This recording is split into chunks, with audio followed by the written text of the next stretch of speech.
안녕하십니까. 라벨라 유튜브의 조원장. 안녕하십니까. 조원장입니다. 라벨라의 점 제거, 점 빼기 방법, 종류, 정리, 총론 쪽에 해당하는 내용인데, 저희 병원에서 시행되고 있는 점 제거 용어에 대해서 이해를 한다라고 생각을 하시면 좋겠습니다. 라벨라 방법의 총론과 정리 6가지가 있는데, 1번 돌려깎기, 분할 제거, 하이브리드, 밑장 빼기, 콤보, 핀홀 다 제가 네이밍을 한 건데, 돌려깎기부터 보면 말이 레이저로 돌려깎기지 이거는 수술, 반수술입니다. 점을 그냥 태워서 없애는 게 아니라 싹 도려서 바닥까지 확인해 갖고 딱 올리는. 점을 일반적으로 레이저로 하게 되면 시간이 너무 오래 걸려요. 내가 어디까지 뺐는지 알 수가 없었고, 그 다음에 이제 장비가 좋지 않은 경우에는 조직이 까맣게 돼서 열 손상이 더 많이 가갖고 점을 빼고 난 다음에 자국이 너무 오래 가는 거예요. 이런 복잡한 일들이 있었는데, 그런 거를 한 번에 해결할 수 있게 된 게 나름 생각한 게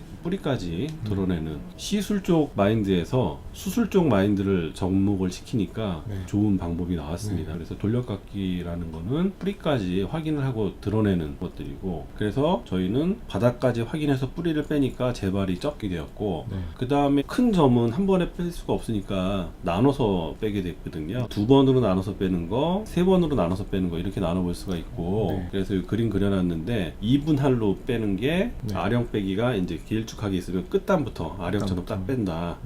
두 번째 왔을 때 이제 가운데만 빼면 되니까. 풍차는 입체적으로 구형인 경우에는 풍차 모양으로, 또는 뭐 바퀴죠. 다음번에 덜 빠진데 이렇게 빼서 해서, 이제 분할 제거는 큰 점을 어떻게 빼느냐에 대한 서로 의사소통을 하기 위해서 분할 제거를 아령 빼기랑 풍차 빼기를 만들었습니다. 점이 좀 커서 한 번에 뿌리까지 다 돌려깎기를 못할 때 나눠서 하시는 거죠? 흉터가 적게 점을 제거를 할 수 있게 됐죠. 방법도 돌려깎기가 적용이 되니까 바닥을 다 확인을 해서 재발이 적으면서 큰 점들을 비수술적으로 접근을 할 수 있게 되었다. 하이브리드는 그러면 뭐냐, 레이저로 제거를 하고 수술적으로 봉합을 하는 테크닉이 생겼는데, 이게 어떤 경우에 유용했냐면, 내안각이나 외안각에 딱 붙어서 있는 점 같은 경우에 메스로 조절을 해서 떼내기가 되게 어렵잖아요. 어렵고 하다 보면 피도 나고 모양도 변하고 미세하게 조절할 수가 없기 때문에 CO2 레이저를 이용을 해서 점을 빼내고, 빼고 나면 각이 지는 부위가 벌어져 있으면 이게 어떻게 아물지 모르니까 원하는 방향에 맞춰서 꼬맸죠. 그랬더니 원래 구조의 모양도 유지를 하면서 점이 빠지는 경험을 하게 돼서 하이브리드 점 제거가 이제 생기게 됐고, 수술인데 앞에를 레이저로 점을 제거한 그런 거고, 그 다음에 밑장 빼기는 분할 제거를 할 때 점이 이만큼 있는데 반을 자르고 나머지 반을 다음번에 제거를 하는데 덮여 있는 점에 이쪽을 빼면서 밑에를 긁어냅니다. 그림을 보면 여기 언더드릴이라고 돼 있잖아요. 파란색으로 밑에를 이렇게 파내버리면 다음번에 내가 빼야 될 점의 볼륨이 줄니까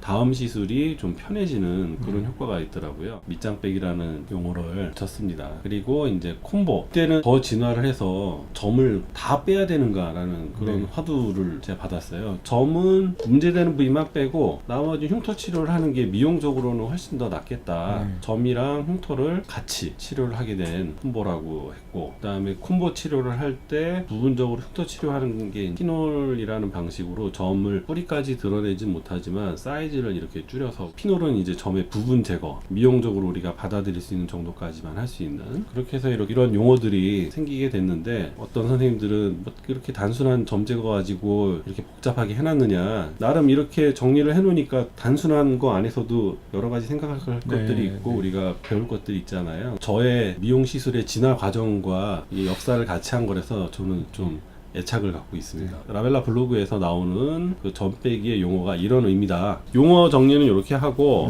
그 다음에 이제 이 총론에 관련돼서 도움이 되는 포스팅은 따봉 블로그에 보면은 공지사항에 점 제거 명예 점당이 있습니다. 번호 사진 중에서 정말 드라마틱한 그런 사진들만 모아놨습니다. 눈앞에 눈곱 낀 것처럼 있던 이런 점 아주 완벽하게 제거가 됐고, 앞팀이 된 효과까지 느끼게 됐던 케이스. 그리고 그리고 두 번째로 돌려깎기로 해서 네. 잘 해결이 됐습니다. 이분은 아주 기억에 남는 분이신데 속눈썹 점 제거를 한 3회에 걸쳐서 네. 뺀 저한테 나중에 이제 편지까지 써주시고 참 보람을 느끼게 했던 네. 분이고, 이분은 속눈썹 위에 있는 점인데 시야에 가리는 점이잖아요. 네. 이제 점이 안 보인다고 너무 좋아했던 그런 네. 또 게 있었고, 이분은 눈썹에 난 점, 눈썹 앞머리에 이렇게 있던 것도 이분은 한 번만 빼고 나머지 반을 빼러 안 왔었어요. 네. 반 부분도 같이 이제 밑장 빼기식으로 해서 네. 해놨더니 다음에 왔을 때 미용적으로는 받아들일 수 있는 정도의 결과가 나와서 네. 내가 점을 꼭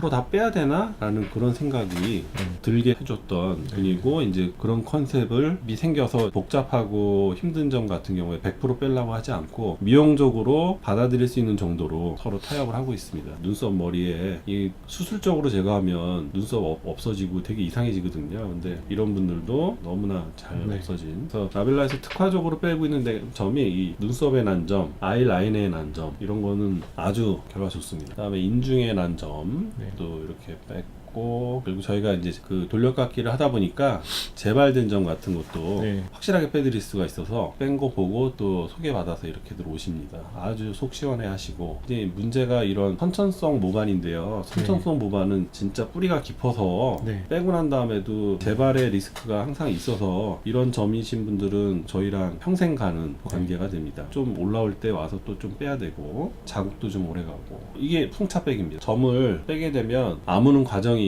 수분 드레싱의 중요성이 있거든요. 수분 드레싱 잘 하고 하면 저희가 뺀 범위 안에서는 파이는 흉터가 적게 잘 아뭅니다. 점 빼면은 경과가 이런 식으로 진행된다 는 것까지는 좀 알아주시면 좋겠고, 총론 1편은 라벨라 점 빼기 용어 확인했고, 명예 점당에서 특수 부위에 의미 있었던 점 좀 확인했고, 점 제거 경과는 이런 식으로 된다. 여기까지 총론 1부로 하고, 다음 시간에 이제 점 뺄 때 꼭 알고 있어야 될 거, 관리에 대해서 우리 또 전 원장님이 길게 또 포스팅 해놓은 거 있으니까 그거까지 하면 총론의 2편이 될 것 같습니다. 예, 점 빼기 총론 1편은 여기서 마치도록 하고 2편에서 찾아뵙도록 하겠습니다. 네. 수고하셨습니다.